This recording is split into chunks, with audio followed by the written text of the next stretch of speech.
미래로입니다.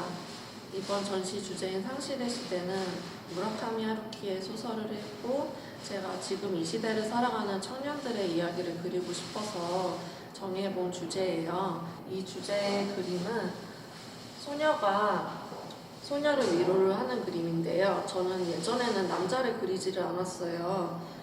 일단 소녀의 가장 친한 친구인 여자친구가 소녀를 위로한다는 느낌의 그림을 많이 그렸었어요. 그래서 이번에도 소녀가 소녀를 위로하는 이 대표 이미지로 이 작품을 걸게 되었습니다. 이 작품은 지금 모습 이대로라는 제목의 작품인데요. 맑은 물방울이 똑똑 떨어지듯이 내 마음을 정말 있는 그대로 표현하고 전달하고 싶은데 그게 잘 안 되는 거예요. 정말 답답하고 상대방이 이해를 해주지 못할 때는 참 답답하고 서글픈 느낌마저 드는데요. 그런 심정일 때 이제 어떤 이미지로 표현을 하면 그 감정이 잘 전달될까를 생각을 했어요. 그래서 사람의 가장 솔직할 수 있는 모습이 벌거벗은 모습이지만 이제 수면 아래를 이렇게 잠겨서 내면의 감정을 표현을 할 수 있는 거예요. 그런 의미를 담아서 그려본 그림입니다. 이 작품은 농계라는 작품인데요. 이 여인은 많은 연인들을 대표를 하는 연인이에요. 요즘에 정말 돈 없이는 못 살 정도로 돈이 참 중요한데요. 그런 문제로 인해서 파혼을 하는 경우들도 종종 있더라고요. 제 경험은 아니지만 이제 돈 때문에 사랑을 잃게 되거나 하면 정말 절망스러울 거 아니에요. 그런 감정을 가진 소녀가 이제 돈도 버리고 돈도 싫고 버림받은 자기도 싫고 그래서 돈을 안고 내가 이것 때문에 헤어짐을 당했다 이런 심경으로 돈과 자신을 물에 던져버리는 그것을 이제 농계와 같이 생각을 했어요. 돈이 그러니까 여기서는 부정적인 이미지인 거죠. 사랑이 깨질 정도로 정말 나쁜 영향을 줬다라고 생각을 해서 외적 장수는 아니지만 이 돈이라는 자체가 이 여자한테는 되게 증오스럽고 그런 대상인 거예요. 그래서 그런 이미지를 저는 표현을 해보았습니다. 연꽃이의 소녀라는 작품이에요. 제가 세상 가장 예쁜 것이라는 주제로 주변 사람들에게 질문을 하고 정보를 모아봤었던 적이 있어요. 이거는 제가 정한 주제인데요. 저는 연꽃이 핀 곳을 갔는데 그게 정말 아름다웠던 기억이 있어요. 제가 본 풍경들 중에 가장 아름답더라고요. 그래서 그 풍경을 소재로 해서 이 그림을 표현을 해보았어요. 그 당시 제가 질문을 했을 때 나왔던 답들은 자신의 와이프, 자신의 딸, 자신의 가족들 여러 가지들이 나오더라고요. 그때 그렸던 그림들도 저는 다양한 그림이 참 나왔던 것 같아요. 이 그림을 저는 가장 소중하게 생각을 하고 제가 가장 예쁘다고 생각했던 이미지이기 때문에 소장하고 있던 작품입니다. 이번 전시에서 가장 그린 지 오래된 작품이기도 하고요. 이 작품은 제가 10여 년 전부터 그리고 싶었던 이미지예요. 저의 내면의 자아상이라고 할 수도 있는데요. 제가 정말 어려웠던 시기가 있어요. 학창시절에 몸과 마음도 아프고 친구들에게 따돌림을 당했던 적이 있거든요.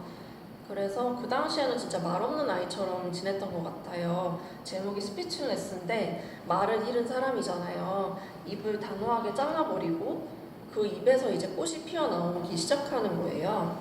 그걸 이미지화해서 표현을 해보았는데요. 제가 처음으로 어떤 지인에게 제가 그렇게 친구들에게 외면당하고 몸과 마음이 아팠던 거를 털어놓았을 때 그날 밤에 저는 이런 꿈을 꾸었어요. 꿈에서 제 입에서 무더기가 막 쏟아져 내리더라고요. 그러면서 그 꿈을 꾸고 나니까 너무 진짜 행복하고 후련하더라고요. 아무한테도 그 얘기를 한 적이 없는데 처음으로 그 얘기를 털어놓으니까 마음속에 이렇게 응어리 져 있던 게 풀어져 나오면서 너무 행복한 거예요. 그러고 나서 제가 이 그림을 그리게 되었던 것 같아요. 그래서 저의 내면의 자아상이라도 볼 수 있을 것 같습니다.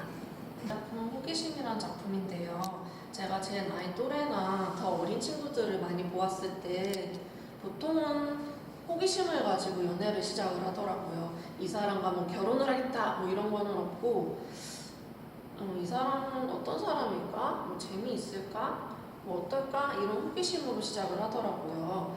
그래서 그 호기심으로 시작하는 남성의 시선으로 보았을 때 여자를 바라보는 그 감정, 느낌 그런 걸 표현을 해보았어요. 그래서 약간 남자가 좀 못되게 보이기도 하는데요. 그걸 나쁘다고 볼 수는 없지만 그냥 호기심 그 자체인 것 같아요. 그 나이 또래에는 나타날 수 있는. 네. 제 아는 동생을 모델로 그렸었습니다. 네.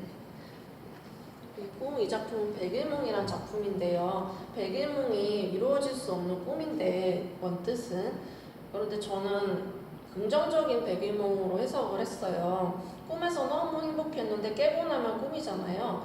그렇지만 이제 그 꿈을 통해서 깼을 때에도 나에게 긍정적인 영향이 온다는 그런 생각을 했어요. 그런 것만으로도 이제 이루어지지 않더라도 나한테는 어떤 긍정적인 영향을 올 것이다 라고 생각을 해서 긍정적인 백일몽을 한번 그려보았습니다. 그전에는 남자를 그린 적이 없어요.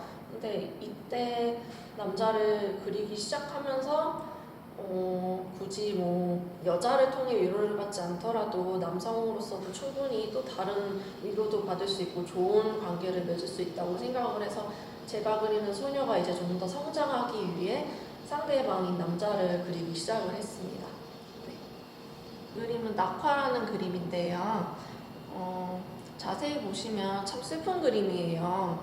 달에서 소녀가 떨어지는데 사람 얼굴이잖아요, 하늘은. 근데 이 하늘에서 사람 눈을 타고 눈물이 흐르듯이 소녀가 한떨기에 꽃잎이 떨어지듯이 떨어지고 있는 거예요. 저는 이게 가장 이번 전시에서 슬펐을 때 그렸던 그림이고 그냥 보시는 분들은 참 긍정적으로 보시는데 사실은 내용은 참 슬픈 내용이에요. 제목도 낙화인 만큼 구성은 나름 재미있게 표현이 된 것 같아요. 그런데 제목처럼 슬픈 내용으로 그려보았습니다. 이 작품은 사랑이 떨어질 때라는 작품인데요. 이번 전시에서 유일하게 유화 작품이에요.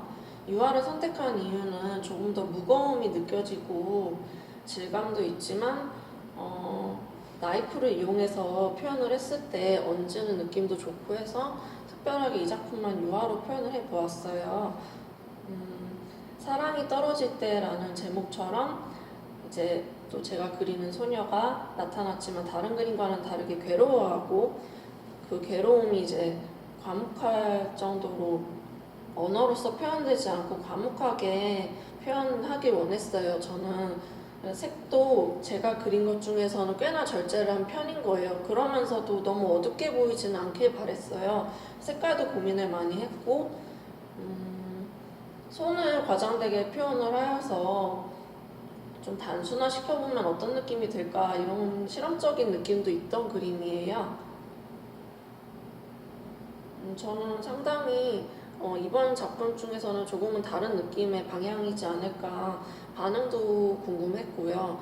이게 괜찮다면 이런 작품도 앞으로는 좀 해볼까 하고 있어요. 이번 전시는 드로잉과 조각과 회화로 전시를 준비해 보았습니다. 많이 보러 오세요.